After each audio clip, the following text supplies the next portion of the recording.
Hello, I am Sarah and I am an online fitness coach, and I wanted to give you some insight into this whole gluten-free trend.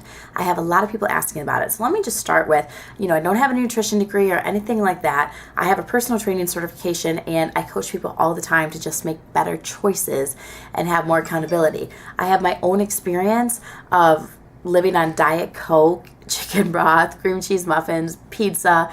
That's how I used to eat. And over time, I've really started to educate myself on food and now feel amazing because I put food in my body that fuels it correctly. So what I would like to share is some stuff on gluten-free, because I have a lot of people ask me, should I be eating gluten-free? Chances are no. If you don't qualify in, a small percentage of people who do need to eat gluten-free. Keep in mind, gluten-free does not mean healthy. Gluten-free has become a really big industry.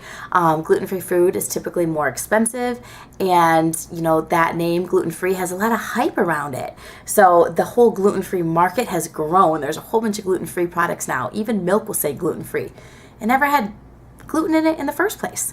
So just be more aware. Gluten-free doesn't mean healthy, and there's a lot of money to be made from this market. M&Ms, potato chips, those are gluten-free.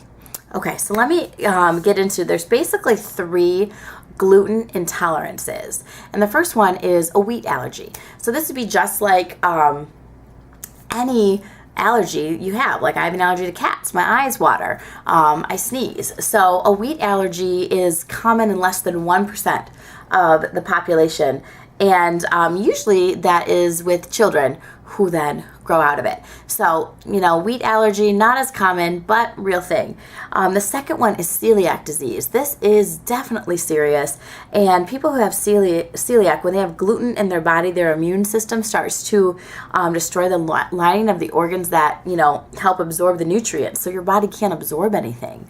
If they eat gluten, they feel like crap. They are wiped out. It is the real deal. But here's the thing, only about 1% of the population has this.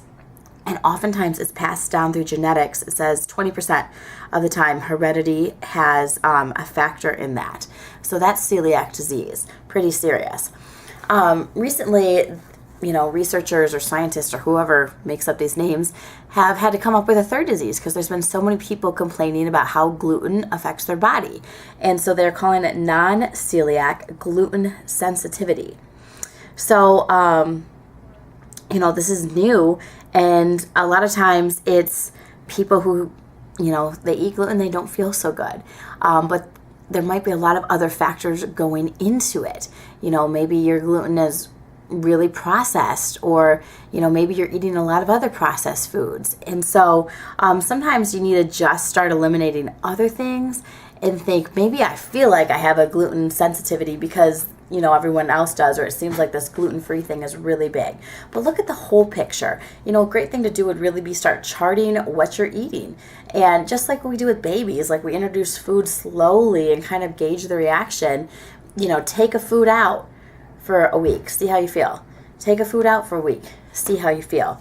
That would probably be a better solution. So like I mentioned in the beginning, $15 billion.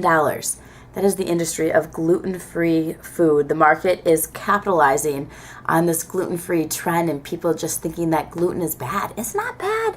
It's like a protein that holds a grain together. It's in hairsprays. It's in a lot of stuff. So foods that contain gluten aren't necessarily bad. So just be aware of that. And it varies case to case. Everybody's body is different.